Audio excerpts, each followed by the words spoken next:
Well, this is interesting, guys. Bobby Roast Beef here for Jigs and Bigs. I'm out and I'm about to fish a little bit, and I figured this is a good reason to play around and get comfortable with my new GoPro. Picked up a GoPro Hero 7 Black with a different housing so that we can add some better audio. Right now, the audio that you're hearing is off of the mic from the GoPro directly. So I'm definitely going to be improving that very, very soon. We should be doing some interviews on the water as well. So these are all things that are going to kind of come together and we're going to have some fun with. But in the meantime, you get to watch me clumsily learn how to effectively use this camera and all of its amazing features. So we're gonna go ahead and get rigged, and we're gonna try and catch some fish. We'll see what happens. We had a cold front come in last night, some significant thunderstorms, lots of rain, and I'm thinking today might be hot garbage for fishing conditions. I'm not gonna lie to you. So we're gonna go ahead and see what we can do. We'll see you in a bit.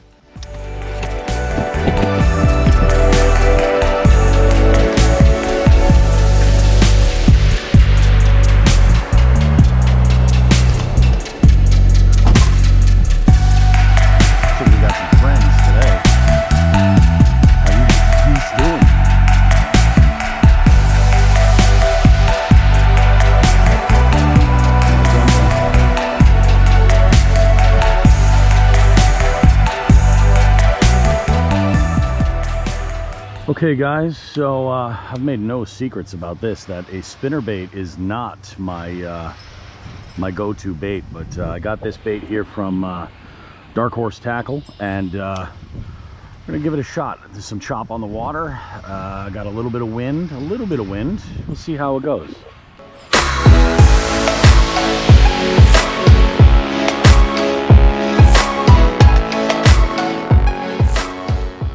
I've changed up spots here, and I got some grass that's getting caught up on my spinnerbait. So what I'm going to do is shift gears, and I'm going to throw a swim jig next. So the spinnerbait, not doing it, getting kind of hung up in some grass, and the swim jig has kind of become sort of a, I want to say a new favorite of mine. A relatively new confidence bait. I've always been into jigs, but swimming a jig was never a technique that I had really kind of gotten into, and recently I started throwing this. This is a 6th Sense Divine swim jig. It's a 1/4 ounce. I think they call this color Bluegill Fire, with a 4-inch Exo Swim on the back, and I've got a little JJ's Magic, you can see there, chartreuse on the tail, and this has caught me a bunch of them in situations like this where we got some grass. Works great in clear water. This water is actually really clear. Once you know, in polarized glasses, maybe a little bit of a stain to it, but the visibility is pretty good. So I'm expecting a lot out of this. We'll see how it goes. Right about there is where I was catching that grass. So I'm gonna let it just kind of chill and get down to the bottom, and then I'll start working it back. And the way I work it is, the important thing to remember with a swim jig is all about varying your retrieve. You can just swim this back and crawl it, but oftentimes I like to just give it a few pops, give it the old Alabama shake, where you're shaking the rod while you're slowly working it back. And then also I do this where I'll fish on. What did I tell you guys? Right there. And we are on to the little largemouth. Look at that right there. It's right in the corner of the mouth. What did I tell you? I said I've been having luck with this. Come on, there we go. All right, we got him. Hey, nice little largemouth. Now I am in a tournament, but I don't even have my board set up. This guy's just a little dink, so we're gonna go ahead and give him a release. Look at that, we got a fish, guys. Holy shit. There he goes, taking off back into the depth. So what did I tell you, man? Swim jig. I got to give a shout out too right here to Swamp Rat Fishing. Alex, thank you, buddy, man. Having a conversation with you about swim jigs really kind of opened my eyes to things, and definitely your videos and seeing how you have been getting on them has been really kind of made me pay a little bit more attention and pick up some technique. So amazing. First cast with this swim jig. Let's see if we can get some more. Right back out there. Well, guys, had a few more casts. Had one strike at this swim jig just past the line where the shadows end for the trees. They're out there. They're cruising around. The water here is pretty warm. This is pretty shallow. And generally, actually, the whole pond is relatively shallow. There's a couple of deep pockets, but that's it. We got a turtle swimming over there. This pond doesn't have a ton of great fish in it. I've done okay. I like to use this place to try out different baits and kind of get, you know, try out some things and experiment, mess around a little bit. But just want to give you guys a heads up that if you're not entered in the Jigs and Bigs nationwide multi-species tournament that we've got going on right now, you should go ahead and enter, because it's freaking going down.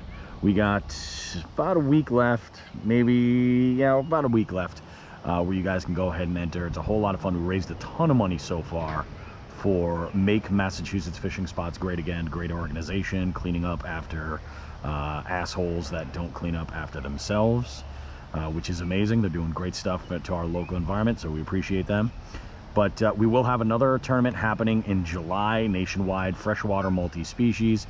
In June, we will have a tournament with Chronic Trips again. You guys remember we do a multi-species tournament with Chronic Trips, and that tournament, what makes that so unique is that in that tournament, it includes saltwater as well. So very interesting. A whole lot of fun that we've got lined up for this summer, and we're going to include a couple of special weekends. We're going to do numbers only, like sort of a catch-em-all type situation, awarding some special prizes. So it'll be a lot of fun. I'm looking forward to it, and I think I'm going to give it a few more casts over here, and then maybe try another spot. We'll see if we get any more strikes.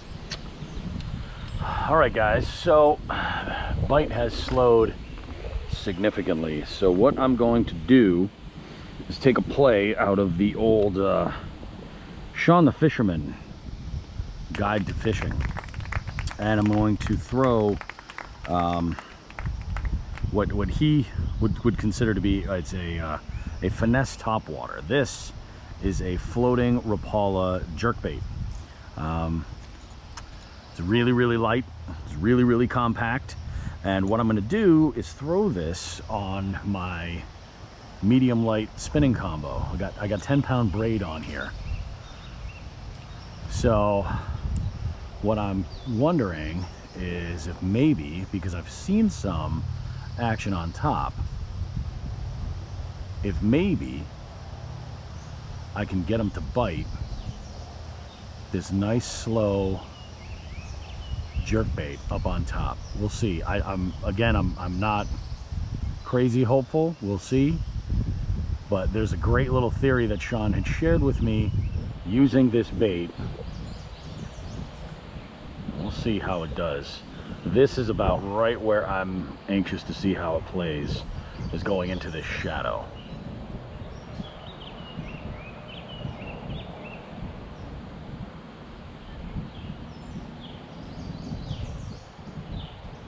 Again, I'm not super confident with this.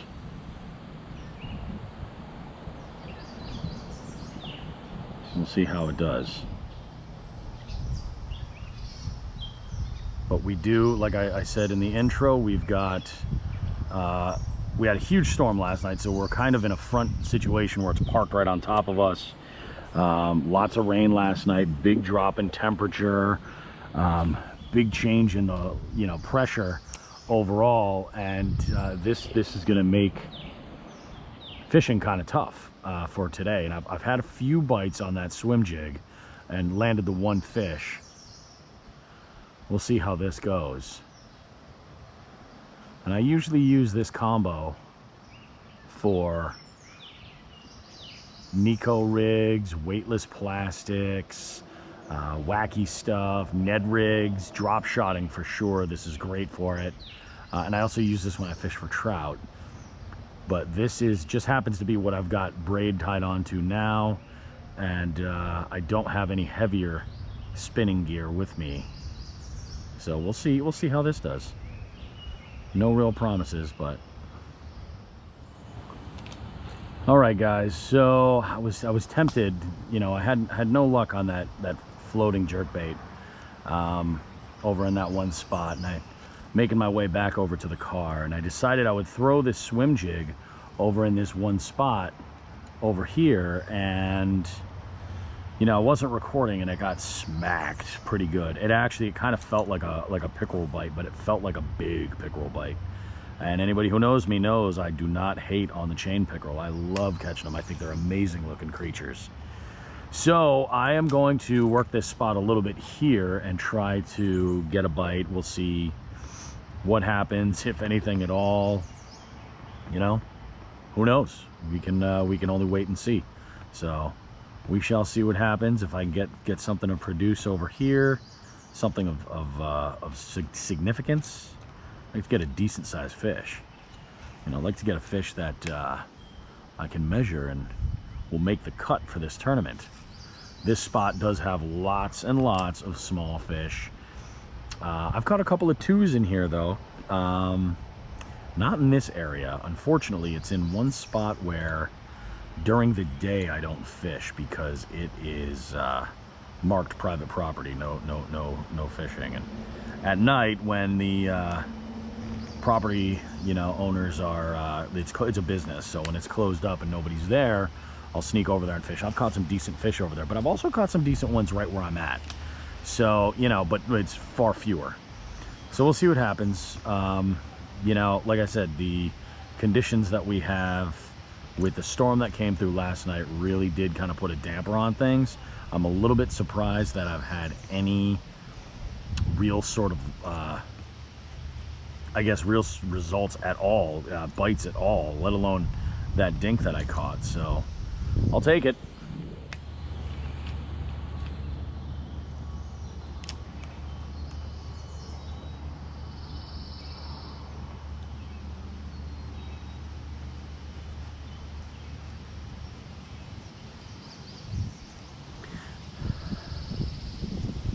Now I just got a tap over by this little branch right here, and I missed it. But when I pulled my bait out of there and I took another pitch to try and see if I could hook them, I hooked somebody's line that had broken off there, and I was able to pull that off. And what I brought in was an old, probably a 5/0 offset worm hook with an old green pumpkin Senko on here, tried and true, Northeast fishing. Got rid of that, disposed of that mess. Glad I didn't lose my swim jig. That's the one thing I hate hooking and snagging on more than anything else. If I snag, you know, if I set the hook on a log, lose a bait on a rock or something that's underwater, you know, I'll accept that. That's fine. I hate catching somebody else's line. It just drives me bananas. In this situation, it seemed like, you know, something that they probably weren't able to avoid because they broke off. It was a really thin line. So, you know, just got to accept it for what it is. We'll see if we can get this fish, though. He's definitely not helping the situation at all. These frontal conditions are tough. But I got a feeling maybe there's a bed. Though the bottom has a lot of junk on it, there's very few areas here that I think would be conducive for beds. Although I feel like upon this size, they're probably a little post-spawn right now. Just a guess. And I'm sure they're a little bit jacked up too because of the weather. That's what we wanted right there.